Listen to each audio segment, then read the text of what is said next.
All right, folks. That's Day is It's no secret.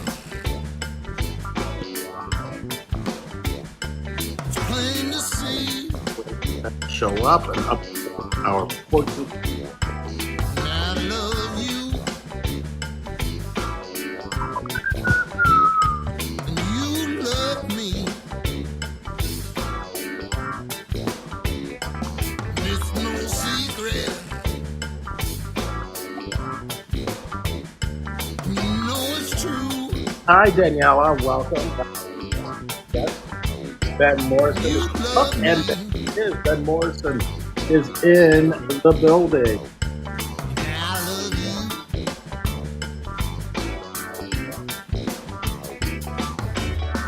The only time we seem to meet is in the middle of the night.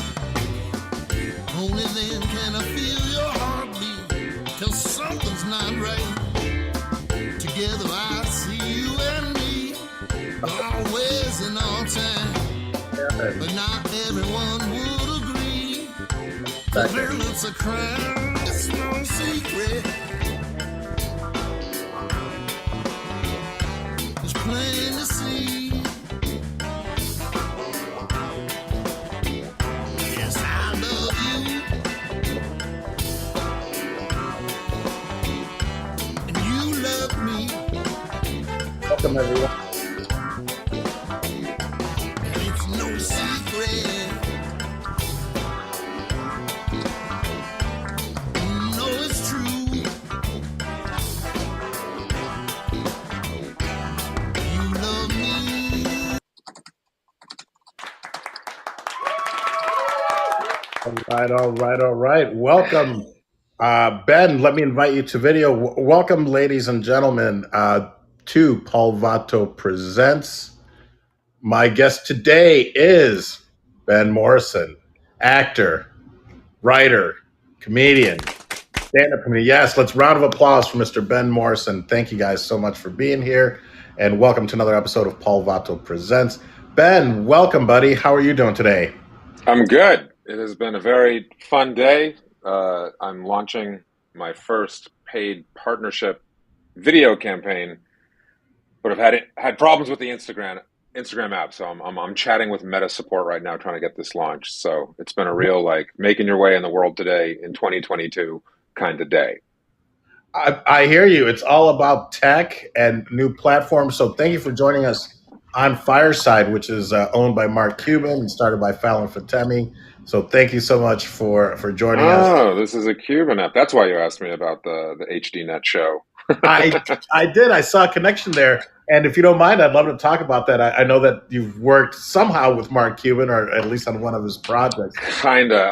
I did a pilot that he picked up, and then we shot a series, but it didn't wind up airing because it was when HDNet became Access TV.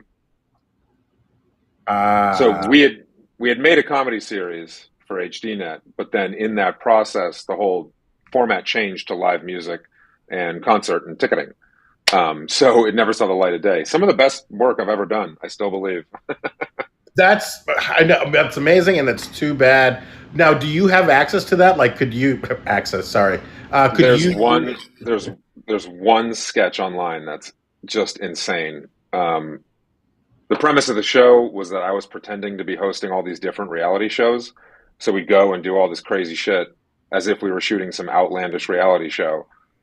And yeah, we did some insane stuff. And the one clip, let me see if it's still online. It has to be. That is online now. Is we taped a live infomercial, like invited a real audience for a live infomercial taping of a Yayo energy powder. Okay. And For those that don't, I think everyone knows what Yayo is, but yeah, if you watch this, yeah, there it is. It's online. This thing is crazy. Here, I'm gonna send it to you. I'm gonna send it to you in Instagram chat. This thing is nuts. Perfect. That's Yayo energy powder. Now, did people think that it was a real infomercial, or did people kind of get that it was a sketch? I think for most of it, they actually thought it was a real infomercial because we didn't let on. But it gets so wild at the end. A lot of them had to be like, okay. But for the duration of the bit, like they were on board, and they were on board till the end. The sketch is it's hilarious and it's pretty over the top. Oh my god, I definitely have to check it out. That's too bad that it's that there was that switch from HD to over to what is that Access? You said. I mean, uh, Yeah, I got my revenge. I later won the Cabo Comedy Festival, which got me a spot on Gotham Live airing on Access TV. So I made it. I made it on there. that's fantastic. Tell me a little bit more about that. I mean, it was in Cabo. Are we talking Cabo San Yeah, Lucas, Cabo, Mexico? yeah. And They haven't done. I think this was the last year they did the Cabo Comedy Festival, and that was fun. Where they just fly like 40 comics down from LA, and we just run around Cabo doing shows. And yeah, there was a comedy competition section, and I won that. And the prize for winning was a spot on Gotham Comedy Live on Access. And I also got lucky that my tape day it was being hosted by Michael Che, so he's the one that brought me up, and got a great intro from him, and the spot was awesome. So yeah, that was a while ago, maybe like 6 7 years ago, I think. wonderful. How long have you been doing stand up? I just passed my 22-year anniversary. Did you start when you were like 5 or 6, buddy? What's going on? I'm 43, man. I know you don't believe it, but I know. I I don't. uh, I started when I was 20 years old. I had been acting my whole life, like since I was a little kid. That's all I ever did or thought I would do. And I was halfway through like intense theater training at New York University when I got really hammered one night and I kind of blacked out. And apparently, I booked a stand-up comedy gig, uh, and that's how it all began. How did you find out you booked it? Were your friends like, "Hey, you've got this thing," or you actually went up there in a blackout state and did it? No, no, no. I was conscious when I did it. As far as the booking goes, I have no memory of it. I woke up the next morning. I was like, "What happened?" They're like, "I don't know, man, but you got a show on Sunday." I was like, "You have got to stop letting me drink so much. This is out of hand." But at that point, I had always like fantasized about doing stand up. It was like kind of like my secret obsession. And at that point, I was like, "Well, normally people don't start stand up because they don't have the balls to go out and get a show. I'd have to go and get balls to cancel a show." So I was like, I guess this was the universe doing the hard part for me. And I went up, as a bringer show, Stand Up New York, July 4th weekend, 2000. That's how I know when the anniversary is. Yeah, you bring like 8 friends, and it was kind of a train wreck, but I fell in love with it immediately just because it was so alien to me. And I'd been doing like so much theater my whole life that I was definitely like used to being on stage. But this was like, it was like, it was like going to an alien planet and having to perform. And I thought I knew all the rules, and it turns out I couldn't even breathe the fucking air. And I was like, okay, I'm intrigued. Um, and so just did stand up when I could because I was still in school. And then I was the class of 9/11, man. Like we graduated right before 9/11. And after that, there was absolutely zero acting work in New York. And it remained that way for a couple of years, right? Because all the shows stopped shooting. They just didn't want to pick up production. So I looked around and it was a city that needed stand up bad. And I was like, maybe there's a universe telling me to become a comic in New York. So I just kind of went with it. And here we are, 22 years later, on the Paul Amazing, Vato amazing. show. Well, no wonder you make it seem so flawless, and you have such a solid set. At least the things that I've seen you do.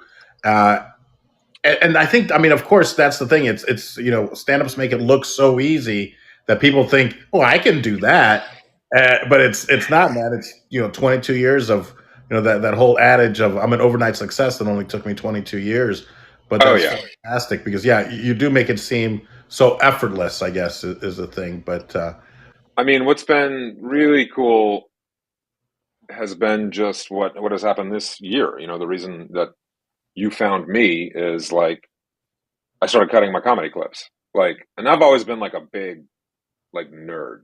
Like, look at my setup, man. Like, I love computers and monitors, and I edit and I cut.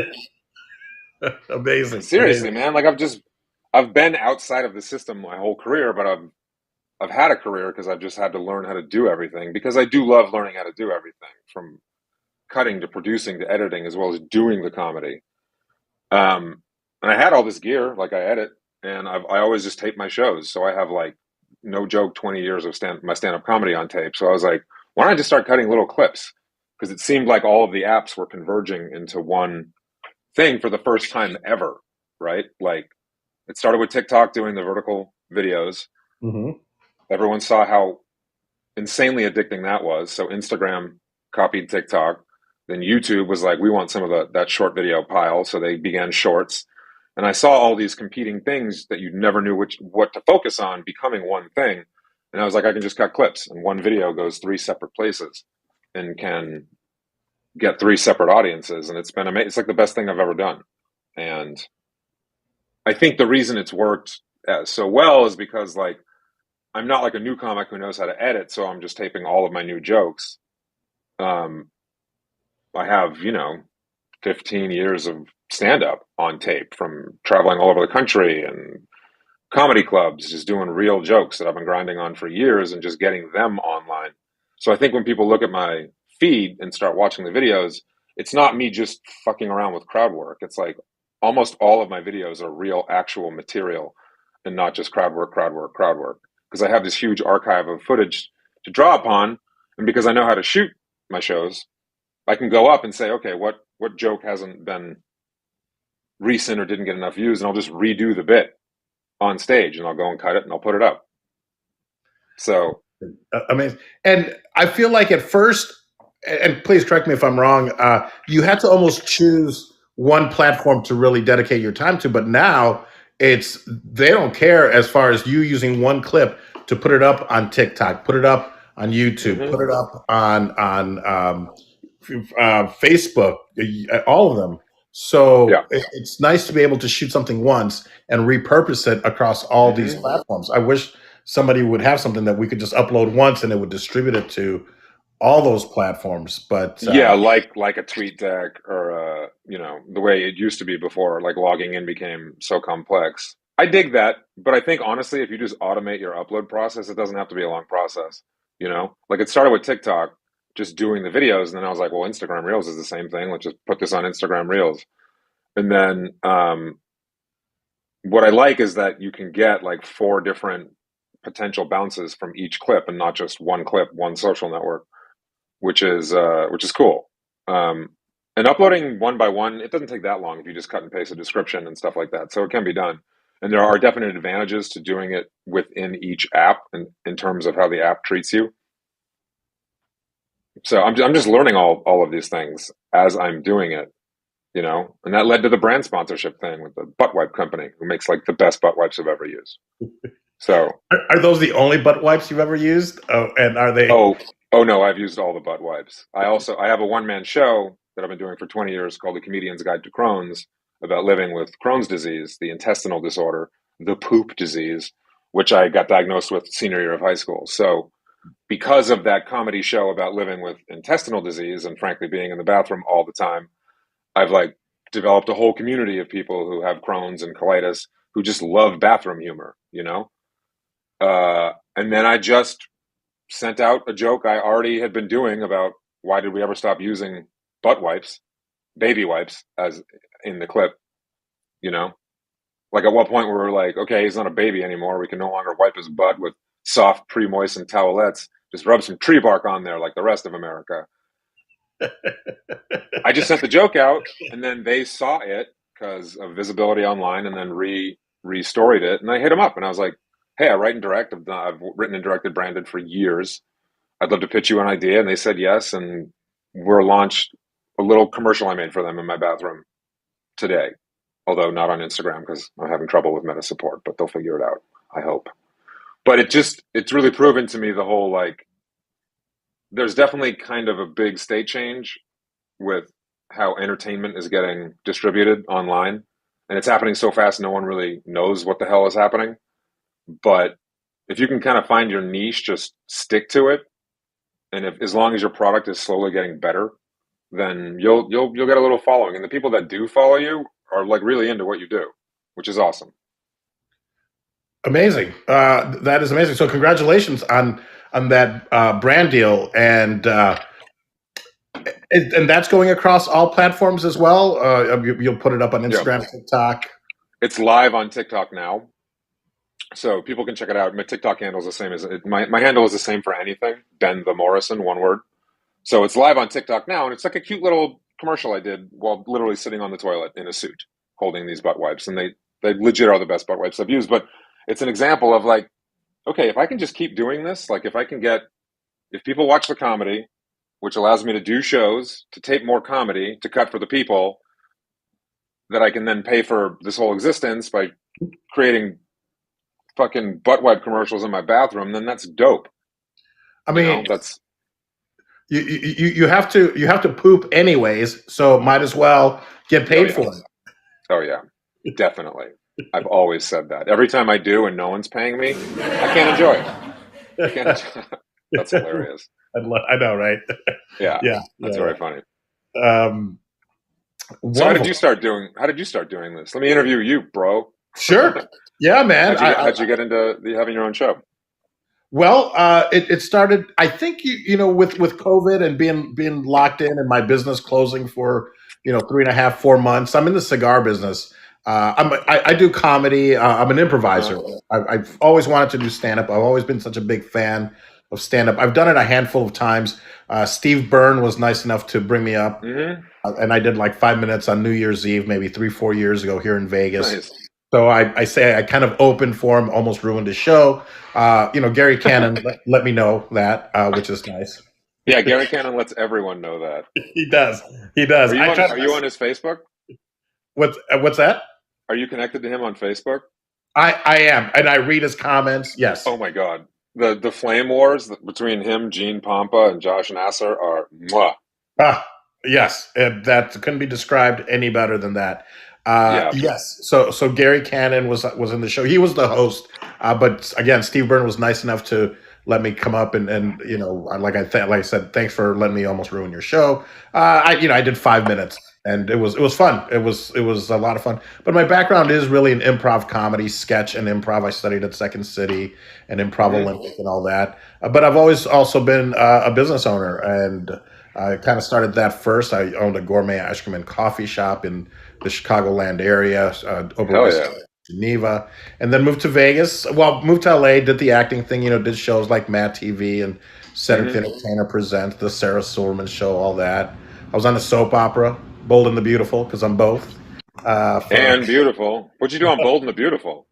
Well, I was a bad guy, of course. I'm Latino, so Uh-huh. of course I was a There we go. kidnapper. We kidnapped Ron Moss. And then met a casino owner who loved cigars and ended up moving to Vegas where I opened up Vato Cigars in Binion's Casino, which is downtown, Nice. old Vegas. So I was doing that, but then when COVID came and we were Uh-huh. shut down, I got into social audio and I've done radio. I've done radio in Los Angeles on KPFK with the Pocho Hour. Is the cigar store back up and running? It was for a while, and then divorce, and still COVID. It's hard for people to smoke cigars with a So mask. you're So now, saying you went through a divorce and you got smoked. and I got smoked. That's it. That's it. So I do everything, pretty much online. Take care of my customers Uh-huh. online and wholesale to other cigar shops. But I Nice. discovered social audio as far as like Clubhouse and then Twitter Spaces. They ended up everyone's adding social audio. You Then this should app came along. send some cigars to Rogan, man. He loves them. He loves that.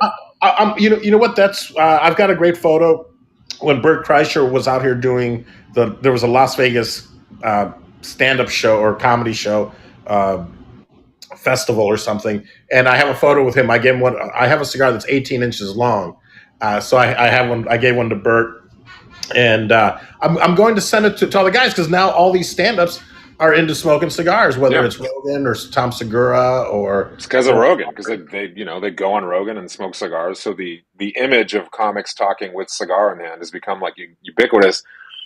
You're gonna clean up, buddy. Vato cigars for all my Yeah, comedian friends. for And the funny it's like fucker drugs. inside you. It's like drugs. The first one is free, and then after Yeah. that, then you got to pay. It's like your Oh yeah. yayo energy powder. Energy powder. Yeah, yeah. The first packet is free. That's hilarious. Thank you, man. Thank you for the inspiration and the motivation. So So that how yeah. did you find me on Instagram because you just saw a reel? Yes, but I'm sure that we have a few friends. Yeah, a lot. Uh, I saw it. I looked through your, like I said, you've interviewed a bunch of my buddies. but yeah, I Um, think when I first saw you, it was what would have been on Instagram and seeing some of your bits, and I was like, oh man, this guy's funny. I hope that Ben's willing to come on and at least share a little bit. But you're so much more as far as social media, because I always like to tie that in. The importance of social media, especially what's going on right now. So I'm glad that you brought that up right at the top of the show. I think mhm. that it's so important for people to, create their own stuff. I had Clayton Ferris, who works with Tammy Bangs, Chelsea, Hmm. and the importance of creating content. So thank you for bringing that up and kind of. Speaking of social, have you seen the new Instagram redesign? It hasn't gone live for everyone yet. I belong to a few groups, especially like from the clubhouse groups, and they were talking about it, and they've been hitting me up because I'm monetized on there, so they've been hitting me up to throw up some reels. But It's what's the difference? it's What have they done? it's a big difference. It's TikTok. Like they've removed what was the kind of signature experience of Instagram of just slowly scrolling through reels and posts and videos. That's gone. Now every post is a full page post that you flick up like TikTok. So a photo post is just a square photo and the captions are down there and you can click on the comments. It does give you more room to actually see the discussion, Okay, kinda, but that's laid over the photo. I mean, it's TikTok. They just basically took photo and video and just it's TikTok or YouTube Shorts, or it's the same format that everyone's moving to, which only like further reinforces the fact that if you have something you want to get out there, just start cutting sub 30-second vertical videos and just uploading at least 4 times during the week to all of these networks, and you'll get your following. You do know, you think that that's about the magic number, or that's kind of the minimum? Is because I've heard as high it's as 4 or 5 times a day, like for TikTok. yeah, it's different for me because like I don't go for like volume. Like I'll try to upload one every weekday, maybe four during the work week because I'm just not going to do this during the weekend. Because I don't go for, hey, here's a reel, I'm at the store. Hey, here's a reel, I'm home. Like every video I upload is a cut, edited, like comedy piece that I've thought about. Because I do all the editing, I do all the captioning, like I put time into these. Because when someone finds one and then they go to my page, it's nothing but like curated comedy bits, and there's no bullshit they need to wade through to get to why they saw me in the first place. So the effect I wanted to have, which seems to be working with like slow steady growth, is that you see a clip, you're like, who is this guy? Click, and then you just start flicking, and everything you see is an edited cut comedy piece that I thought you would like, you know. And at this point, there's so many of them. Like you'll be watching a lot of stand up. It works because I'm sure. I mean, that's what I did. You see one, you're like, oh, this is funny. This is really funny. Next one, Hmm. just as funny or funnier. Next one, same. They're all such solid bits. And you're right. You've taken away all the other stuff that people like. Oh, now here's just a photo of me at the store, or whatever. They're all just such solid comedy bits that you've curated. Yeah. So it is, yeah. So folks, definitely go check out Ben the Morrison. He can benthemorrison.com Hmm. or same on Instagram and same on TikTok. Go give him a follow, leave him some likes. Tell me some on Paul Vato Presents. Hell yeah. People are liking it, so thanks. Yeah, round That's of the gem. applause. So I hope that's not too annoying. I like the I love I it. like the I love sound it. effects. I Uh, love it.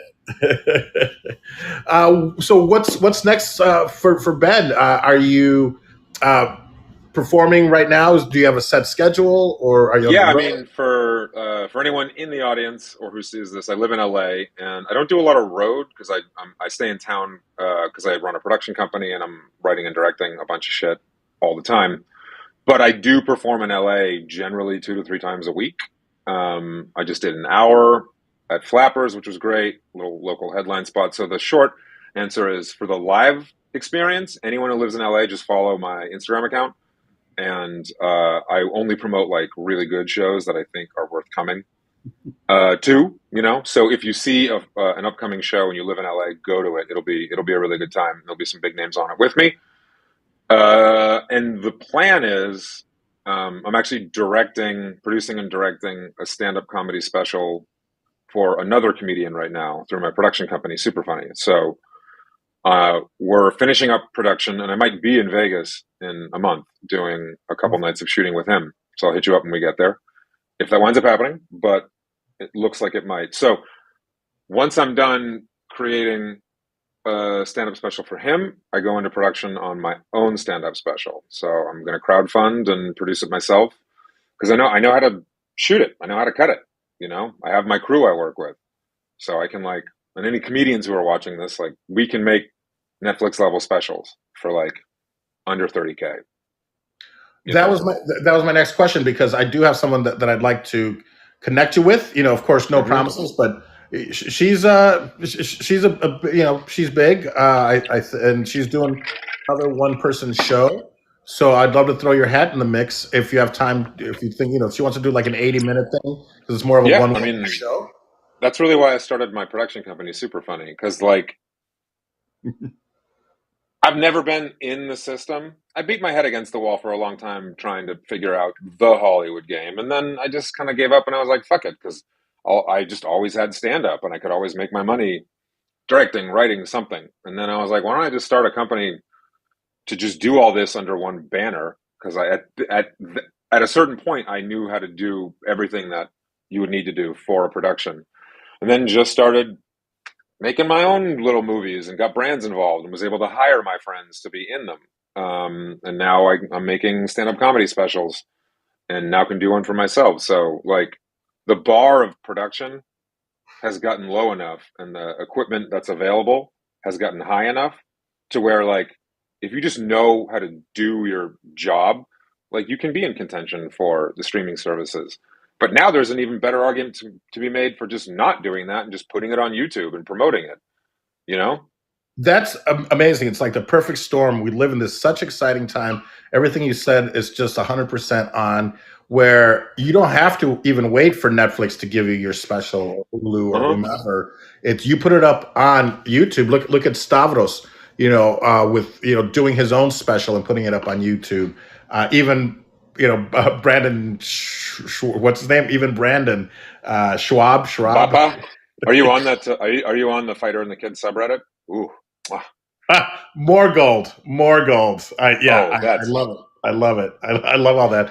I'm friends with Bobby Lee, so I think that's really how I uh-huh, got into with. Well, I used to be, when I did Matt TV back in the day. uh-huh, But I think that's how I really ended up. And it's great to see all these people with their own podcasts. That's the other thing, following Joe Rogan's lead and just putting your own content out there, and look where it can possibly lead. But right now, it's such an exciting time where you can put it up, and like you said, you don't have to go to Netflix. You can just put it up on YouTube, and get mm-hmm, all these eyeballs on it, and people are supporting, and you can make a living mm-hmm. from it. Yeah, in whatever way, I think it's important to really force yourself to understand technology and social networks. If there's one thing I wish I had done a little differently, is just because I had never really had a following on any network, social network that is. I just kind of dismissed the whole thing as fuck Instagram. And while I still kind of feel that way, once I saw what was happening with the convergence of video on all of the apps, even the techie in me was like, bro, you know how to edit this thing, this kind of thing. Just give it a shot. And then it wasn't instant success. It was like a slow growth. But I was like, oh, okay. Like, if you play by where you think the app is pointing the direction of the kind of content it wants, and just establish some regularity, it'll pick up. And it does feel good now to cut a joke that I told last night and get it online and have 10,000 people just see the joke, you know? So there is a feedback loop that happens once you commit to it a little bit, that I do see as okay, this is why people do this, especially just meeting new people and getting opportunities to do sponsorship stuff. It's going to be a pain in the dick for a while if you don't get views, but just the consistency is important. And for anyone who's listening, this is just shit I've discovered in the last couple of months. With Instagram and TikTok, their algorithm is very different. I have found that TikTok will just, you know, jizz in its pants over a video for like 2 days and then forget about it. Hmm. Views in 2 days. So the first couple days are a good metric on TikTok, but Instagram doesn't seem to work that way. It likes to slowly roll a video into the algorithm, get it running for 2 or 3, sometimes even weeks, and then it'll go nuclear, right? Like there's a video right now that I have, it's like 2.5 million views that I posted 2.5 weeks ago. And it was just 10,000, 12,000, like standard views for me on a video. And then all of a sudden I wake up and there's 100 comments and I'm like, something popped. So for Instagram, just stay consistent with uploading content and don't view your success as how many views you're getting right now, because the consistency will, it seems to me, have it be like that one thing. Let's really rocket it up. So the virality, it seems, on Instagram happens weeks after you post something. So don't shoot yourself. Just give it a week and a half. I I love it. I mean, it's to me what's is amazing that in the past year, and I've only had a couple videos go viral. One on TikTok with like 750,000 or 740,000 views, Mm-hmm. and the Instagram maybe 220,000 views or something. So for me, that's huge. And in the past 15 years since I've been on YouTube, I've had 500,000 views, but they all came early when I Mm-hmm. was putting stuff up. But I didn't, back then you didn't know how to monetize it. I don't even think Yeah. was a way to monetize it 15 years ago. I love YouTube. I would say, and this is not an exaggeration, 85% of all the watching I do is YouTube. Like Sure. my living room TV is a Windows 11 machine, so I'm using a web browser to watch YouTube. Um, I have YouTube. I have a tablet that I play YouTube in my bathroom when I'm taking a shit or a shower, by the sink when I'm cooking, because I like to watch YouTube when I cook. I watch YouTube everywhere, and I've been very involved in YouTube for a long, long time. And YouTube is amazing as a platform. YouTube's algorithm is so good at recommending other things that it thinks you like, and it's great for like obsessive hobbyists like me. Like I'm a gamer, hardcore. I just platinumed Elden Ring. Anyway, but Nice. and I'm at the final boss in Sekiro, and he's kicking my ass. But a lot of people who are just used to watching, when they watch something, they watch, it's only Netflix, either cable TV, Hulu, HBO Max. Like it's all like networks type stuff. They see YouTube as something you only use on like your laptop or your phone.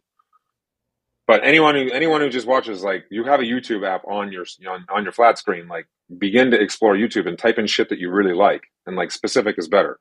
Like you just love like gardening, and it'll start kicking out videos that teach you some shit, because I feel like I learn. 100, yes, 100%. I interviewed my friend Jason Page, who is the Hmm. singer for Pokemon, the original Pokemon theme song. Nice.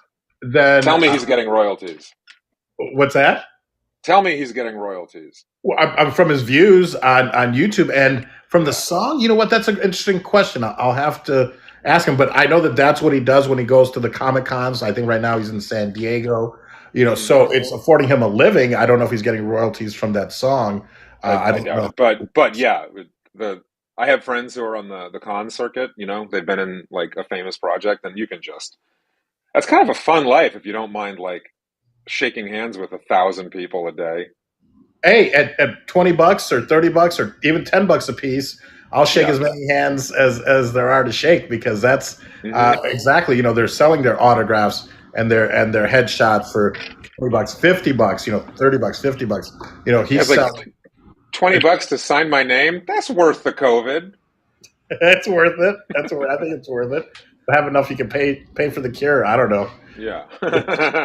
Before I forget, I wanted to compliment you. I don't know if you saw the photo that I used for our cover art, but I loved the fact that you were so committed to it that I believe you actually are maybe pantsless. You really pulled your Yeah. pants down, because that's one of my pet peeves. So one of my pet peeves is people that don't get naked on the shitter when they're doing TV, and even Chappelle did it. I remember one of his sketches Hmm. in the toilet, but he's wearing underwear. You're like, come on, like, you have to pull your pants off. And I think it comes from when I did my there's a famous viral video where I photocopy my butt on a copier and I fall into it. I'll send you the link. I don't know. You maybe you've seen it, but I dropped trow, and so I love the fact that you're actually pantsless and no underwear on the toilet like you normally would. You don't see anything, of course, but to me that just it's a pet peeve when I see a sketch. Literally the spot that I released. Literally the branded spot that I released on TikTok today is version number 2 of that. Nice bare leg on the can. Yeah, man. We all know how we use the bathroom. I ain't stupid. I know what's going on down there. Well, I'm definitely gonna start investing in butt wipes. And if you ever need if you ever need an actor for any of this, I would love to. I'd love to work with you, my friend. I mean, it's or at least the chance to audition. If you'll have me. We'll do a live fireside audition stream, and kind of a fun idea. Fireside's Got Talent. Think about it, bro. Let's do it. All you got to, you're on here now. If you can apply to be a creator, and I'm sure they'll take you right away. If not, whenever you want to set it up, I would love to do something with you here on Fireside. And it's a great way to record it. Sometimes you get 10 people. Sometimes you get 5 people in the audience. Sometimes you get 30 people, depending who's here and how much time you promote it. But more importantly, it's saved. I can export the content. And you then get a whole podcast episode out of it, yeah. Yeah. It's not just about the live experience. It's a live taping of podcast. So do you put the video version of this out anywhere? Is that available on Fireside? I do. It's always available on Fireside, and when you export it, you get the video. You get it just like this, where it's video and audio, and then I get my video, my audio, your video, your audio. You can get it with it almost edited, where they take out any of the silences. They also can you can get it without any of the sound effects. So whichever way you want it. So I just export it as just kind of like this, as it is. Maybe edit it a little bit if there's any technical difficulties, or if I'm stuttering too much, maybe I'll cut that out. Or if my guest is, make them look good.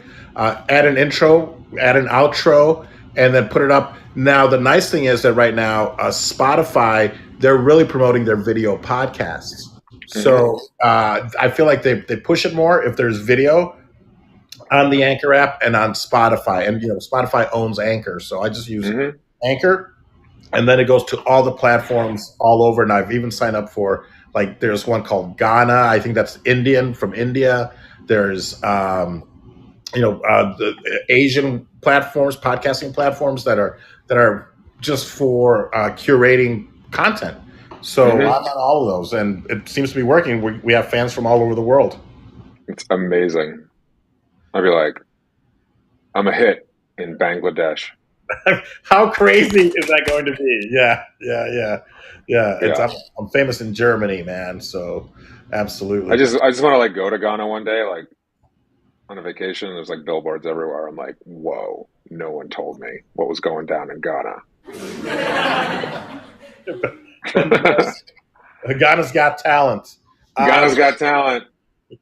If you want to do something on here, I would love to do it. If you ever have a little bit of time, or anytime you want to come back, or if you want to promote something, I would love to have you on. But if you want to come up with something else, I also have a friend who just they signed a first look deal with Sony. So looking for content for them to at least to pitch them and see if we can come up with something. So if you have any ideas for shows, let me know, and maybe we can get on their slate there and see if we can get something created. And I'll connect you with my friend, see if maybe you can work with her on her one. That'd be great. That'd be totally awesome. Yeah. We're doing it our way. We're like Laverne and Shirley, except neither of us are women. Doing it our way. Dun, dun, dun, our dun, way. Dun, dun, dun. A little iPhone goes by. I put a hat on it. Anyway. Where are you from originally? I grew up in Boston in the South End, and then went to theater school. So lived in New York City for 8 years, and LA for the rest. Amazing. I saw that you worked. Did you work with William H. Macy? Was he one of your and with Mamet? Yeah, well, Macy was. I got really lucky the year that I was there because I was in the junior year, so it was only 8 kids that year in the advanced program. And William Macy was in town doing American Buffalo at the Atlantic Theater Company, where I was part of their theater school. So he loves teaching. So he took on a class, and it was us. So it was me and 8 kids with a semester of acting classes with William H. Macy, So like Then 2, 3 incredible. hours every week for a whole semester. Wow, that just seems incredible. And then David Mamet, of course. Uh, Yeah, he was always busy. He wasn't as much of a teacher as he was just kind of the face of it, but he'd always do his new plays and rehearsals there. Met him a couple times. I remember he was doing like the first run of a new play of his, and it was just the longest day. And I sat next to him, and I began nodding off because I had been acting since like 6 a.m. But it's like the first and it's in like a black box stage, But it's his wife Rebecca Pigeon was on stage, and I just kept like, don't David Mamet, right? He's right next to you. Don't fall asleep, Mamet, right next to you. Yeah, we had some really good training, man. Really really good training. Um, and I still do a lot of acting work, and a lot of it's in my own projects. So I think it's I've always believed in like a big old stew of creativity. Like one thing informs the other. Because like now, because I edit when I'm writing the script, I'm thinking about ways to write it that's going to help me out when I'm editing it. And doubly so for directing because I'm the one that's going to be going through whatever happens between action and cut. So the the I feel that these disciplines begin to inform each other once you are like doing a lot of them in tandem, and I like that, you know. well, it So just goes to show you, the importance of knowing all aspects of quote your business. Because me mhm, as a business owner, I'm not going to be left in the lurch where I'm going to be able to do everything that my company has to do. But that's the same thing, especially when you're producing content, because you can shoot, you can edit, mhm, you act in it. And the nice thing is, if I think you become a little bit more empathetic to other people, so you know what actors need.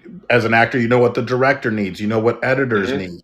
So I think it just makes that workflow so much easier when yep, you're open to learning all aspects of the business, if you will. mhm, yep, yeah. And even if you don't think you're ever going to do it, even if you don't think you're ever going to be an editor, it still helps to learn how the basics of editing work because who's ever editing you will appreciate ways that you make their job easier, and you'll get better shots out of it.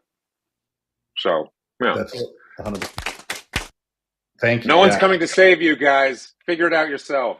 that's it. I like that old adage. People say, "Well, I'm waiting for my ship to come in." Well, you can't wait for your ship to come in. You got to swim out to it. Is the type of a thing that, Yeah, you're right. No one's coming to save us. the cavalry isn't coming. You are the cavalry, you know, which is what I tell Wow. myself in moments where things aren't working, and I'm like, where the fuck's the cavalry, man? They're not coming. Save us. I'm gonna whenever I get down, I'm gonna throw on the Paul Vato show and listen to myself pep me up. I'm like, this guy knows what's going on. It I'm is gonna have me. to, besides actor, besides writer, besides comedian, I'm gonna have to add motivational speaker to Hell your yeah, list of yeah. And accomplishments. you can order my online course, Get Your Shit Together. That includes me, by Ben Morrison. Will you include a package of butt wipes, please? Oh hell yeah! No, I'm taking that sponsorship to the top. To get those good wipes in there. I will. Oh yeah. Anyone who wants to help me, join the team. Wonderful, wonderful. How do you, as we're reaching kind of the end here, how do you decide what your time is worth? Or do you quote them a price, or do you just go back and forth? Because I know that it's going to, uh, and I don't know if you want to reveal any of that kind of stuff, but I know that it's always like, well, what's in your budget? And then they're like, well, send us a quote. How do you decide what's a good? I think because I've done this enough at this point, I do know how much time it's going to take, even for something that is seemingly simple. Um, so I just throw out, this is what my costs will be for all of the production. And because I have a production company, like that includes location rental, equipment rental, hiring crew, and like I am set up to actually produce uh, now. So yeah, just throw out a number that says like because I'm writing all the creative, like I know how much time it's going to take to get the script in good shape and do notes, and then where's the location, how many people I'm going to need to hire on this. So I know all the units of time that go into this, including how much time is it going to be when I'm cutting the thing. So I can throw out a number that'll make me happy and make me enjoy the process because I think, and I'm guilty of this on my own, and I'm trying to be better about it. Doing creative work when you feel taken advantage of sucks. It's like the worst feeling when you're doing creative work for someone else and you feel like you're getting taken advantage of. On the Right. flip, doing creative work for someone else where you feel respected in terms of your own pay is like a great feeling. You're like, holy shit, I get to do this for a living. So it's Yeah. super important when you go into the bid to throw out something that'll make you feel proud of doing the job. I think that Because is. if you get a number that you're like, fuck, that's nowhere near what I wanted, and you say yes, that attitude's gonna pervade through the entire process, including probably making you resent the person that's hiring you in the first place. That's right. That's right. And I think a lot of it also sometimes comes from us undervaluing our worth. Mm-hmm. That we don't think that that we're worth what we know we are. But I think that's great advice because you're right. When you're on set and you're doing something for $100, you're like, oh, come on, like all right, well, let's get it over with. Let's just do it. But if you're Mm-hmm. getting paid when you're on set and you're getting paid what you should be getting paid, you're loving it because you get paid to wait. A lot of times, you're just Mm-hmm. sitting around. We're getting paid to wait. The acting is the fun part. I'm Yeah. gonna give it away. But right, I think some more great advice from Ben Morrison. Again, my online course. Get your shit together. This includes me, Ben Morrison. I I love motivate it. you and myself at the same time.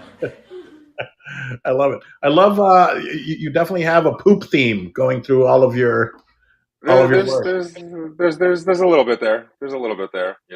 But I mean, like, I have Crohn's disease. I'm literally pulling money out of my ass. So take that, life.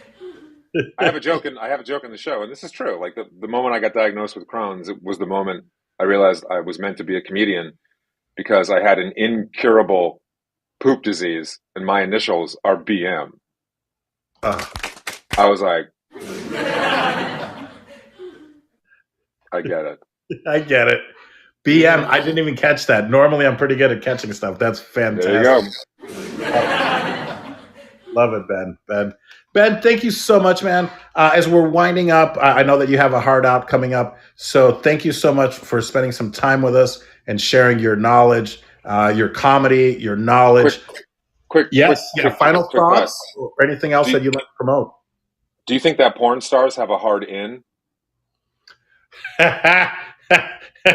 for when they Yeah. have to start fucking? Look, Yeah. guys, we got a hard in of 2 o'clock. I got a hard in at 2. I would have a hard in at 2:03, maybe if we're lucky. We need a hard in and out by 2:05. Okay, anyway, sorry to hijack you finishing up. No, Please continue. we're partners. We're working on our new Good. two-person show. So Yes, and yes, and that's it. Have you studied improv? Have you done anything in the improv world, or is that just from acting? I mean, that it's was from growing up in theatrical training. Improv was always a part of it. I was in an improv troupe after college. Never followed it like via Groundlings or Second City because like you kind of have to decide either stand up or improv. Like those are separate lanes, and you really don't find any crossover in terms of people who do this. You know. well. It's great to see though that you're well versed in both. Normally, when I start out, I ask the question about your parents as far as their support, but I think I already know the answer to this because it sounds like you've been acting since you were 6 years old. So there must have Mm-hmm. obviously been some support from the family as far as getting you to auditions or getting you to projects. And I would Oh imagine yeah. they've all been very supportive in your I road. mean, love my family, and they were very, very supportive of all the acting. They allowed me to do it to the degree that I was able to do it and train in that way. let's just say they were not that excited when I told them after graduating from New York University's Tisch School of the Arts that I wasn't going to go be the king of Broadway. I was going to tell dick jokes in the Village. There was a long period of time where they got used to the idea of me being a comedian, especially because in the first like 5 or 6 years, you just suck. Yeah. So it was one thing for me to say, like, I'm going to become a comedian. And then what they did come and see was like just shitty. I've been doing comedy for 3 years, comedy. So it was a slow transition. They're happy now. They've been very supportive of the stand up. It just took a long time for them to get used to the idea of me as a comic and not like a serious Broadway actor. Wonderful, wonderful. I'm glad that they've come around, if you will. Now, have you performed in Boston? Because I know, of course, Boston has this strong history of stand-up, though. You know, not a lot. Whenever I'm home for a vacation, I'll try to get a spot at like the Comedy Studio or Nick's or whatever. So I've done shows in Boston, but I started all of stand-up for me started in New York City. So there was no point in time where I was getting to know the club owners in Boston and running around. Yeah. It almost would feel like a step back. I mean, again, not to insult Boston because I know that they have this strong community, but you're right. It's like, why, if you're conquering New York, why then go to Boston? So, and you feel like you have to either be in New York or LA as far as stand-up comedy goes, I'm guessing. There you go. You froze up for a second. Awesome. Yes, I agree. Boston's nice, but leave. Boston's nice, but leave. my question was, do you feel like you need to be in one of the coasts to do well in stand up, either New York or Los Angeles? I mean, it depends on what your definition of do well is.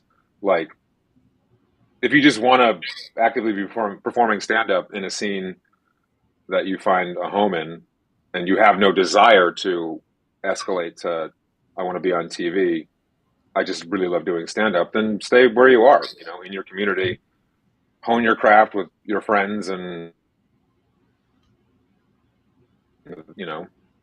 a place where you could accelerate to the largest platform in the world. Come to one of the coasts. It's really up to where your own level of desire is, or Wonderful. it comes down to what will eat you up inside when you're old, knowing you never gave a shot to, right? That's right. Yep, that's right. Time is fleeting. Well, Ben, do you have any final thoughts? Anything else you'd like to share with the audience? Anything you'd like to promote? And then I can let you go so that you can continue on your day. And thank you again for being here and spending some time with us. My pleasure. Thank you for coming to my TED Talk. If you're on TikTok, follow at Ben the Morrison. If you're on Instagram, follow at Ben the Morrison. I post, generally a new comedy clip a day. So join the fun. If you live in LA, watch out for shows that I do in town, and just keep the faith. We got more funny coming. Ben, thank you so much. Yes, please, everyone, a round of applause for Mr. Ben Morrison. Yes, cheers, claps, applause. Thank you. Thank you. Also, make sure that you follow paulvato.com. You head on over there, and all my social medias there. More importantly, if you could do us a huge favor and head on over to Apple Podcasts and leave us a like, give us a follow, maybe leave us a review. And same with Spotify. Those are the two biggest platforms that you could do to help us out. We have a Patreon for only $3 a month. You can join and help support. Less than a cup of coffee. All right, Ben.